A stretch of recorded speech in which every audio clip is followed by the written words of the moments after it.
سورہ عبس، پہلے لفظ پر ہی اس سورت کا نام رکھا گیا۔ اس سورت کے اندر جو مضمون ہے وہ وہی ہے جو سورہ نازعات کا ہے، بے نہیں وہی مضمون ہے۔ قیامت کا ذکر، مرنے کے بعد دوبارہ جینے کا تذکرہ، اور قیامت کی وحشتناکی بیان کی جائے گی اس سورت کے اندر۔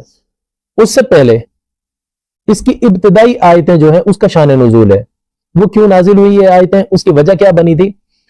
شروع اسلام میں کچھ لوگ مسلمان ہوئے تھے، تو ان میں ایک صحابی تھے حضرت عبداللہ ابن ام مکتوم رضی اللہ تعالیٰ عنہ۔ یہ نابینا صحابی تھے، آنکھوں سے ان کو پیدائشی طور پر ان کو نظر نہیں آتا تھا۔ چلو جب بات چلی تھوڑا سا اس کا بتلا دوں۔ یہ حضرت خدیجہ رضی اللہ تعالیٰ عنہ ام المومنین، ہماری اماں، نبی اکرم صلی اللہ علیہ وسلم کی پہلی زوجہ مطہرہ، بی بی فاطمہ کی والدہ، حسنین کریمین کی نانی۔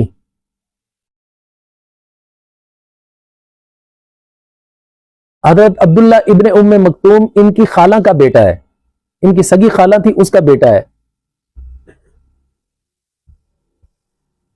ام مکتوم ان کی خالہ کا نام ہے، حضرت خدیجہ کی خالہ ہے ام مکتوم، ان کا بیٹا ہے عبداللہ، یہ نابینا تھے، عبداللہ ابن ام مکتوم۔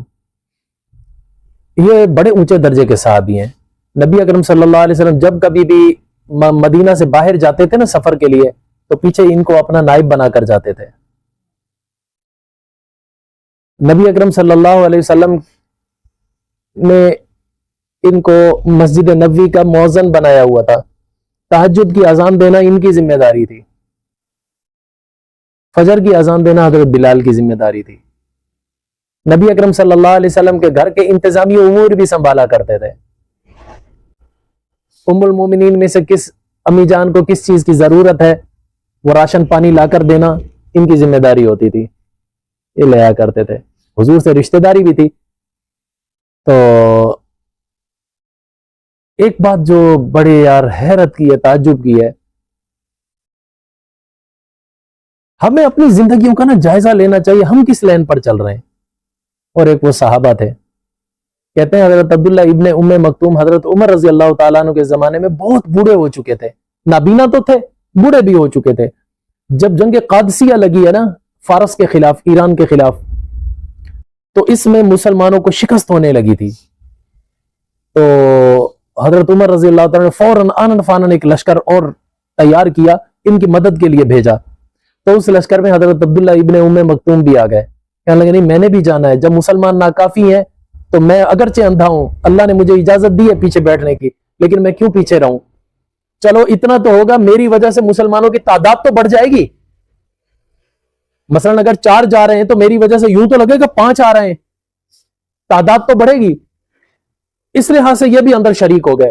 جب وہاں گئے تو واقعی گمسان کی جنگ تھی، مسلمانوں نے حملہ کیا، مسلمانوں پر دشمنوں نے حملہ کیا، مسلمان پسپا ہو گئے، جنگ بند ہو گئی۔ اگلا دن پھر مسلمانوں نے حملہ کیا، دشمنوں نے اتنی شدت سے کیا، پھر یہ پسپا ہو گئے۔ آخر حضرت عبداللہ بن ام مکتوم رضی اللہ تعالیٰ عنہ کہنے لگے حضرت سعد بن ابی وقاص کو، سعد مسلمانوں کا جھنڈا مجھے دے دو، میں ویسے ہی اندھا ہوں، مجھے نظر تو آئے گا نہیں۔ ابھی کیا ہو رہا ہے، جو آنکھوں والا جھنڈا اٹھا کر جا رہا ہے نا، جب دشمن کا حملہ ہو رہا ہے نا، وہ ڈر کے وہ بھی بھاگ جاتا ہے۔ میں تو اندھا ہوں، میں بھاگوں گا ہی نہیں، میں وہیں ڈٹا رہوں گا۔ تو مسلمانوں کے حوصلے بڑھیں گے، میں چاہے شہید ہو جاؤں گا لیکن مسلمانوں کے حوصلے بڑھیں گے اور مسلمان ہاریں گے نہیں، پھر بھاگیں گے نہیں۔ حضرت سعد نے کہا رہنے دو، نہیں، زبردستی انہوں نے پھر جھنڈا لیا، مسلمانوں کا جھنڈا انہوں نے تھاما۔ اس جنگ میں آگے آگے گھوڑا دوڑاتے گئے۔ دشمنوں نے جب شدت کا حملہ کیا، یہ بھاگے ہی نہیں، ان کو تو نظر ہی نہیں آ رہا تھا، دشمنوں نے ان کو تو نیزے پر پرو دیا، یہ شہید ہو گئے، یہ شہید ہوئے میدان جہاد میں۔ اور باقی پھر مسلمانوں نے پھر ڈٹ کر لڑا، لڑائی میں الحمدللہ پھر مسلمانوں کو اللہ تعالیٰ نے فتح عطا فرمائی، ان کی قربانی رنگ لائی۔ دیکھو ایک اندھا نابینا ہو کر اسلام کے لیے اتنی قربانی دے گیا۔ میں اور آپ اپنے گریبانوں میں جھانک کر دیں، ہم نے آج تک اسلام کے لیے کیا کیا ہے؟ ہم اتنی سی تکلیف گوارا نہیں کرتے۔ مسجد میں چلے جائیں، اگر پانی ٹھنڈا ہے سردی کے موسم میں، ہم موزن کے اوپر ایسی چڑھائی کر دیتے ہیں، اس کو لتاڑ کے رکھ دیتے ہیں کہ تم نے ٹھنڈا کیا تو کیا کس جرم میں؟ تمہیں پتہ نہیں ہم جیسے نمازی کو تکلیف پہنچ رہی ہے؟ ہم جان دیں گے اللہ کی راہ میں؟ جو ٹھنڈے پانی سے وضو نہیں کر سکتے وہ خدا کی راہ میں جان دیں گے؟ یہ نہیں ہو سکتا. ہم نے خدا کی راہ میں اب تک تکلیفوں کا سامنا کیا ہی نہیں ہے. ہمارا تو حال وہ ہے میٹھا میٹھا ہپ ہپ کڑوا کڑوا تھو تھو. ہم تو آج تک اسی نظریے کے اوپر چل رہے ہیں اور آگے پتہ نہیں کب تک اسی پر چلتے رہیں گے.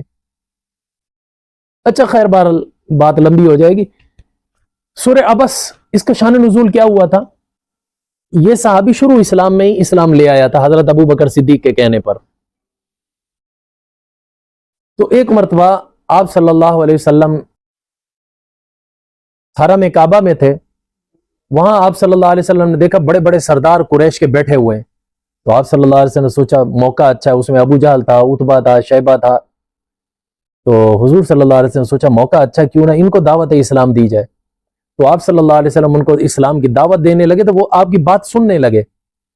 بات وہ بھی توجہ سے سن رہے تھے، آپ صلی اللہ علیہ وسلم بھی ان کو سنا رہے تھے. اتنے میں یہ نابینے صحابی وہاں حضور کی آواز سن کر آ گئے اور آ کر آواز لگانے لگے، یا رسول اللہ علمنی ما علمک اللہ.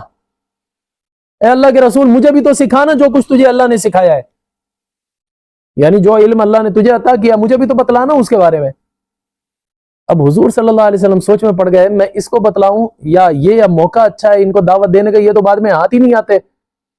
حضور صلی اللہ علیہ وسلم نے دیکھا عبداللہ بن ام مکتوم کی طرف، دوبارہ اپنی باتوں میں لگ گئے. ان کو لگے سمجھانے، دعوت لگے دینے. انہوں نے سمجھا کہ شاید میری طرف توجہ ہی نہیں کی اور دوبارہ پھر انہوں نے نعرہ مارا، یا رسول اللہ علمنی ما علمک اللہ. اے اللہ کے رسول، مجھے بھی تو تعلیم دو جو اللہ نے آپ کو سکھائی ہے. آپ صلی اللہ علیہ وسلم نے دیکھا ان کی طرف، پھر آپ صلی اللہ علیہ وسلم دعوت میں ان کو دعوت دینے لگ گئے کافروں کو. پھر اسے تیسری دفعہ جب کہا نا تو آپ صلی اللہ علیہ وسلم ایسے دیکھا جیسے دیکھ کر بندہ ایک دل میں سوچتا ہے یار تجھے بھی ابھی آنا تھا، بعد میں آ جاتا، یا تھوڑی دیر چپ رہ لے، میں پہلے ان کو تو سمجھا لوں. ایک ناگواری کے اثرات آ گئے. یعنی آپ صلی اللہ علیہ وسلم نے کہا کچھ نہیں، نہ جھڑکا نہ ڈانٹا، بس ایک ناگواری کے اثرات آئے آپ صلی اللہ علیہ وسلم پر. بس اللہ تعالیٰ نے وہیں پکڑ کر لی. نبی کی شان کے لائق یہ بھی نہیں ہے. نبی تو اعلیٰ اخلاق والا ہونا چاہیے. اللہ تعالیٰ نے اس پر پکڑ کی. اللہ تعالیٰ نے فرمایا اے نبی، جو تیرا بن چکا ہے تو اس کے اوپر توجہ دے نا، تاکہ اس کو تو تھوڑی سی بھی نصیحت کرے گا وہ فوراً اس پر عمل کرے گا. وہاں نیکی کا امکان ہے. جن کو تو سکھا رہا ہے ابھی تک تو یہ ایمان ہی نہیں لائے، تیری نصیحت کو کیا قبول کریں گے؟ لہذا تو فکر ان کی کر جو پہلے سے اللہ والا بن چکا ہے. ان کو چھوڑ، ان کو اللہ کی مرضی ہے، اللہ ان کو ہدایت دے یا نہ دے. تو زبردستی تھوڑی دے سکتا ہے. جو تیرا اپنا ہے تو اس کی فکر کر. اللہ تعالیٰ نے اتنی سی بھی بات نبی اکرم صلی اللہ علیہ وسلم سے خلاف عادت یعنی سرزد ہوتی ہوئی اللہ تعالیٰ نے برداشت نہیں کی اور اللہ تعالیٰ نے فوراً جھڑک دیا. اس صورت کے اندر یہ جھڑکی ہے. لیکن میں کہتا ہوں کہ پھر بھی اللہ تعالیٰ نے جھڑکا نہیں ہے، ادب کا پہلو رکھا. ادب کا پہلو کیا رکھا؟ اللہ تعالیٰ نے غیب کے صیغوں سے آپ صلی اللہ علیہ وسلم کو خطاب کیا. حالانکہ چاہتے تو مخاطب کا صیغہ بھی کہہ سکتے تو نے ایسا کیا، تو نے ایسا کیا، لیکن اللہ تعالیٰ نے ایسے نہیں فرمایا. غیب کے صیغے استعمال کیے. کیا فرمایا؟ عبس وتولی. ایک شخص ہے، اس نے منہ بسورا اور چہرہ پھیر لیا. مطلب کیا ہے؟ تیوری چڑھائی. عبسہ کا معنی ہوتا ہے تیوری چڑھانا. جیسے ناگواری میں یوں کرتے ہیں نا، ایسے ایسے تیوری، متھا یہاں سے ماتھا جو اکٹھا کر لیتے ہیں، ہاں، تو اس کو کہتے ہیں عبس. تولا، یہ تولا کا معنی ہوتا ہے منہ پھیرنا. تو یعنی آپ صلی اللہ علیہ وسلم دیکھ کر دوبارہ ادھر دیکھنے لگے تھے نا، اس کو اللہ تعالیٰ نے فرمایا عبس وتولی. ایک وہ شخص ہے جس نے تیوری چڑھائی اور منہ پھیر لیا. ان جاءہ الاعمی، اس بات سے کہ اس کے پاس ایک اندھا آ گیا تھا. غائب کے صیغے. یہ نہیں کہا کہ تو نے یوں کیا، تو نے یوں کیا، نہیں. پھر بھی ادب. یہ نبی کا مقام ہے، نبی کی شان ہے. اللہ تعالیٰ جس کا احترام کریں، ارے ہم کس کھیت کی مولی ہم اس کا احترام نہ کریں؟ جو نبی کا احترام نہ کرے وہ تو کافر ہے. نبی کا احترام لازمی ہے.